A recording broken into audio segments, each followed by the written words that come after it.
someone gets to clean it, and that's called camping. I hate camping. I hate that kind of camping. I'm a Big Apple kid. Born in the only town they raised me. They had the name twice. Anybody know? New York, New York. Yeah, Duluth doesn't have the right wing. So in New York, we never went camping. They call it the concrete jungle. Okay. So we're about to go to Chicago finally and have a real vacation. I have a friend there who's invited us in for the week. And I walk by the bathroom, it's 7:45. Now, 2 weeks before that, I had a sore throat for 3 days. No one in northern Michigan gets a sore throat in the summer. You get it in the spring when weather transitions, and you get it in the fall when it transitions. And I have a sore throat for 3 days and magically goes away, and a little lump on the side of my neck shows up the size of a peanut. And I've been thinking about this for 2 weeks. Well, what is this? So I'm going by the bathroom, it's 7:45 in the morning, I look at the wife and I say, what do you think this is? And she asked me, She says, why don't you go down to Dr. Lowe, he's our family physician, he's in a quick care facility, and see what's going on. Makes perfect sense to me, get in the car, drive down there, 8 o'clock, come in, I call him Gus, his name is Gustav Lowe, we're on first day. Gus, hey Gus, how you doing? Fine, what's going on? So I tell him this weird story. 2 weeks ago I have a sore throat and this lump shows up 3 days later, the sore throat goes away. You know doctors, they put their fingers in your mouth, they want to do this and that, he squeezes this, any pain, no, I want to take 2 x-rays. Do I have any medical people in here? Takes 2 x-rays. He takes them out and he puts them up on the screen, you know. Now I'm not medically trained, I've been around hospice, I've been around medicine years. So we're both looking at that, and I say, you don't see anything, do you? And he says, no, I want to take another x-ray. And he tells the technician to raise it a factor of 3 lumens. He wants it brighter. Takes the x-ray, comes out, and puts it up on the screen. We're both looking at it. I say, you still don't see anything, do you, Doc? And he says, no. He says, frankly, I thought I was going to find a tumor this big in one of your lungs. A tumor? He said, you have cancer, Larry. He says, if it's not in your lungs, it's here in your brain, and I'm betting it's here because it moved over. It's called this metastasizing. You get 2 places. Now I'm going on vacation in 2 days, and now suddenly I'm not going on vacation. I'm going over to Dr. Snyder, and he's going to biopsy it because we don't know what kind of cancer I have. Cancer hates to be found out, so he sticks a needle in it, and 3 days later I have a golf ball instead of a peanut. He says, we need to get you to ENT. Ear, nose, and throat. This is a town of 6,000 people. Half of them are medical, and I know them all by first name. My kids play with them, so I go to see Dr. Howie Beck. Howie's one of my buddies. I'm sitting in the office. You know, you sit in the office, doctors come in after you sit in the office for a while. So I'm sitting there, and Howie comes in this white coat like this. I said, hey, Howie, how you doing? Oh, I'm sorry, we're meeting under such unfortunate circumstances. I said, did you just bury me? I said, I have a pulse and I'm breathing. Pardon my French. I says, you're in deep shit. I said, really? Well, just how deep is the shit that I'm in? He says, well, let's just say you had an 80% chance of survival. When it metastasizes, you cut your chances in half. Well, I took calculus in high school. I said, okay, 80 divided by 2 is 40, and I'll add 10% because I'm a happy guy. So I got a 50-50 chance. He says, you have less than 5% chance. Well, there goes my vacation in Chicago, right? So I said, well, what do you plan on doing about this? And he says, well, I want to cut out, the tumor was right here on the base of my tongue. I want to cut out the base of your tongue, your epiglottis. You have a uvula that hangs down. That's not what we're talking. Your epiglottis is a little flipper. This by your airway and your esophagus, so that food goes down your stomach and air goes down your lungs. He says, I want to cut out the base of your tongue, your epiglottis, your voice box. You've got 2 vocal cords, and both your neck muscles leave me with what we call pencil neck. I said, that ain't going to happen, Howie. He said, what? I said, I'm not going to let you. I call this my plumbing. I said, you're not going to take my plumbing. He said, I want another opinion. We'll get to that. It's called Krazan versus Missouri Health Services, 1990. So 1996, I'm out in front of the game, and I know the law. Where would you suggest? He says, Mayo Clinic. I have to take an airplane to Chicago. I got a 2-hour wait, and then I go over to Wisconsin, Rochester, and then I'm going to go see the doctors in Mayo. So I get to Chicago, and I have this big manila envelope. It's got my name on it, and it says, do not open. Well, I got 2 hours, so I open it up, and I look inside, and it says, I have tongue-based squamous cell carcinoma, T3N2. You know what that means?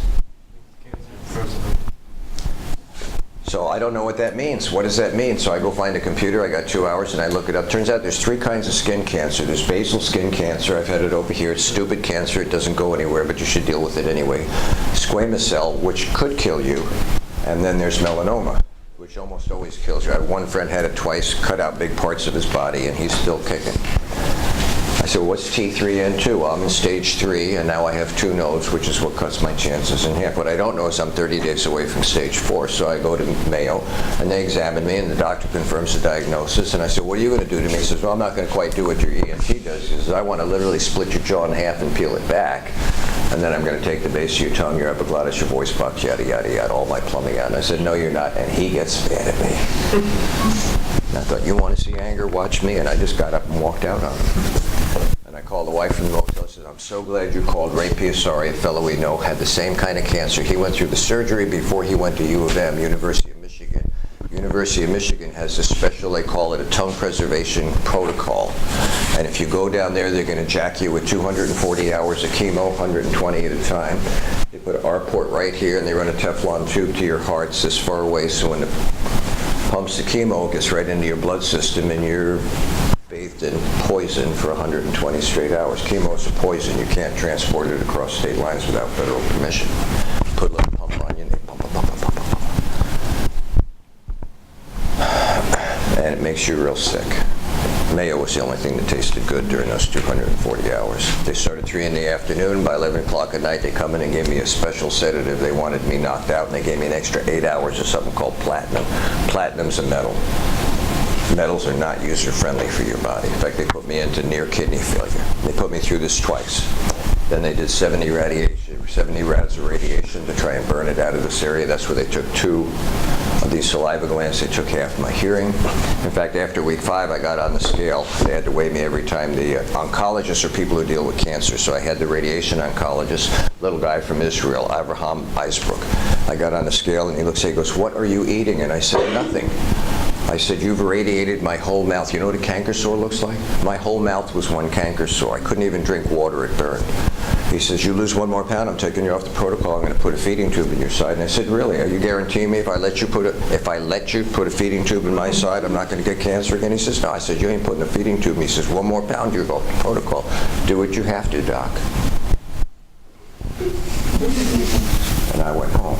I was down there for 5 days, 240 miles away. I go home for the weekend. I go home and I'll buy 2 10-pound ankle weights, so I have athletes in here. Go back down there on Monday, put my weights on before I go in for my weight, and I'm standing on a scale, and it looks like I've gained a half a pound. So my 6th week, I've lost 9.5 pounds. Now I'm looking at it, doc's looking at me. I'm not lying to him. I can't lie. I'm deceiving him. That's bad enough. He goes, it looks like you put on a little weight. I said, that's what the scale seems to be saying. You want me to come back Tuesday? He says, no, next week will be fine. Next week, I put on 20 pounds of ankle weights, and it looks like I've lost half a pound. So in the last 2 weeks, I've lost 20.5 pounds. I'm down to 144. Both look at the scale. He looks at me. I got 2 more days. Do you want to see me tomorrow? He says, no, just finished the last 2 treatments. You're done. I go home, and I'm in a bookstore, and I see a guy I've known for 20 years. Hey, Todd, how you doing? He looks at me, and he goes, boy, your voice is familiar, but I can't recognize your face. And I thought, what do I look like? So I had to go home and divest myself of all the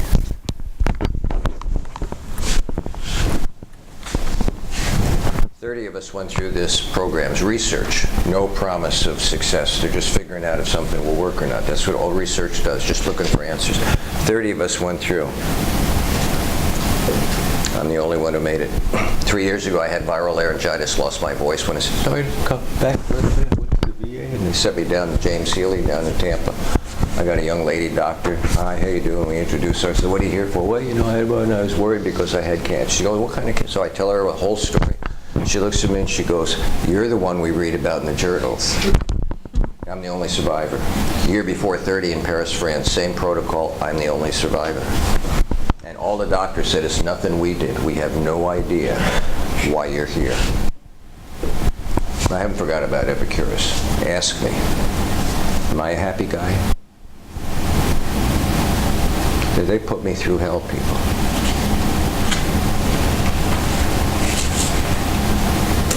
Epicurus says, oftentimes we need to choose to go through pain in order to get to a greater happiness at the other side. Life is not user-friendly.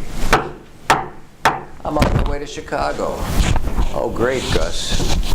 For sure I have cancer. You have cancer.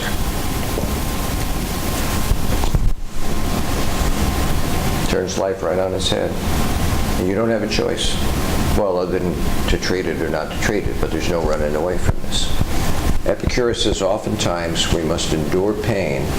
We must choose to endure pain to get to a greater sense of happiness. Does he have some legs in this idea? Everybody knows what pain is all about. I have a computer business for 16 years and I'm modifying a case, a metal case. It's got aluminum in the back and I'm putting an aluminum piece on, so I'm drilling through it.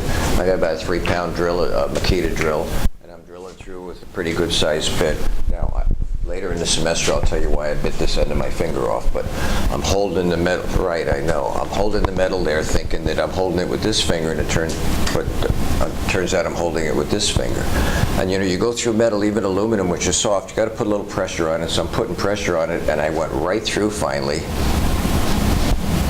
And I went right through that finger right up to the chuck. And I looked at that and I thought, okay, now I could kind of pick up this 4-pound computer case and this 2.5-pound drill and just kind of work it into the car and go down to Gus's, or I could put it in reverse and take that bit out, pardon me, and then go down and see Gus. It was nauseating, just. So I saw Gus, he says, "What's up?" And I said,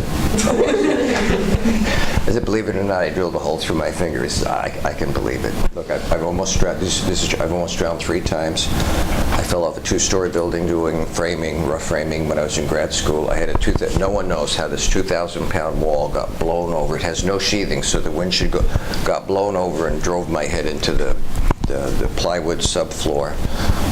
Blood poisoning, deadly battle with cancer. 6,000-pound van traveling 20 miles an hour runs me over when I'm crossing the street. That was a weird experience. I thought this guy kept running over me 3 times. I kept thinking, why does this guy keep running over me? Well, after it was over and I came to, I asked people I said, "You guys see what happened?" They said, "Yeah." I said, "What happened?" He said, "Well, he hit you with the front fender in the mirror, and he threw you 4.5 feet in the air." They said, "You did the most beautiful double toe loop." That's where I kept thinking he's running over me. I'm doing rotations. They said, "But no one gave you more than a 2 because your landing was really ugly." When I ran out of inertia at 4.5 feet, I went horizontal to the ground. I landed on my face, and I snapped my left ankle in half. I still have metal holding my ankle together. Gus says, "What's up?" And I said, "Well, he said, I think I probably have some aluminum filings." He said, "Oh, I'm sure you do." He irrigates it and he pulls it out. After that, sometime after that, we're out in the woods with the family and we get home and Jamie, my oldest one, says, "I left something out that's real important." I said, "I don't want to take the whole family, I'll go get it." So I go back to where we were. It's kind of a walking trick, so I'm running through the trail and there's a log and I jump over the log and the magazines are wrong. You can't do double front flips or back flips in the middle of the air. Your inertia's got to. And there's a 2x6 piece of wood and a dirty 16-inch rusty nail sticking out, and I'm going right for it. Oh, that thing came